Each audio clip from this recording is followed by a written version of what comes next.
Hey, welcome back to the story time. Do you like dragons?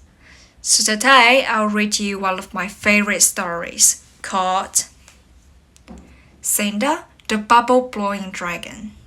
Let's have a look at it. Cinder, the Bubble Blowing Dragon, written by Jessica Anderson, illustrated by Leah Allen Hammond. This simply won't do, said the king. You will have to go. He shook his head so hard that his crown toppled over one eye. But Cinder, the king's dragon, didn't dare to smile. What sort of dragon are you anyway? The king continued. All the other kings have proper fire-breathing dragons, while I, king of Tarragona, have a dragon who can only blow bubbles. It's just too embarrassing. The king was right, thought Cinder. He was a sad disappointment. Coming from a famous dragon family, great things had been expected of him. But when he became the junior dragon at the palace, he found he could only blow bubbles. And however hard he puffed and snorted, not one flicker of flame appeared.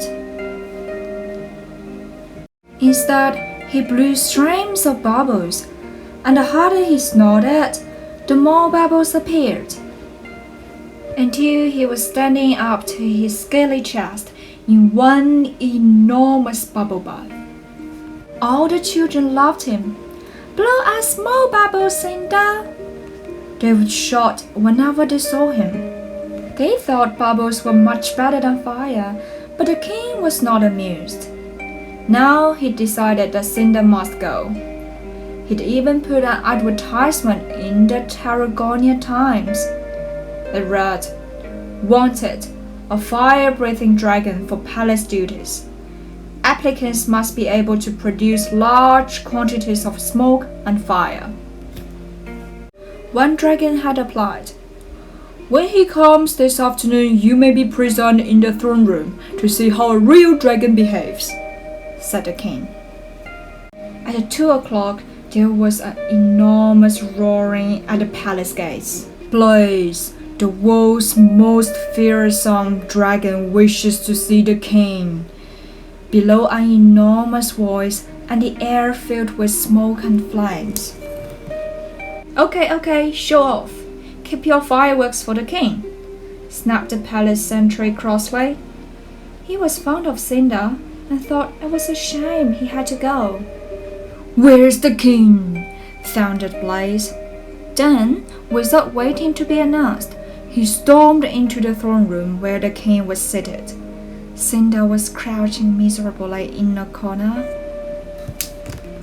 I bring fire for your majesty, the enormous dragon roared.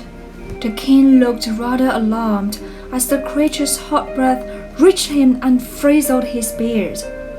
Then, the carpet started to smoldering and the flames crept up the curtains.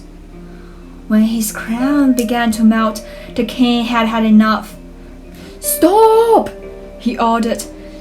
That will do nicely, thank you. But Blaze, it seemed, couldn't stop. He was great at starting fires, he explained, but no use at stopping them. Cinder, do something, whimpered the king. Cinder did the only thing he could think of. He blew with all his might, and as the bubbles began to fill the room, the flames died down. The carpet no longer smoldered, and the royal crown stopped melting. Now I've done it, thought Cinder. I've quite put out Blaze's fire.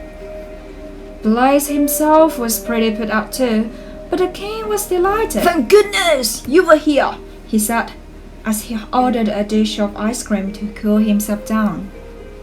Some people don't know what they want, even when they get it, muttered Blaze halfly as he departed in a cloud of very black smoke. I don't hold with all this smoke pollution, said the king as he gobbled his ice cream. Now, let's write another advertisement. It appeared the next morning and read, by Royal Cray. breathing fire is not forbidden in Tarragona. Out-of-work dragons wishing to train for the new Royal Bubble-Blowing Brigade should write to Sir Cinder, the palace fire extinguisher. The end.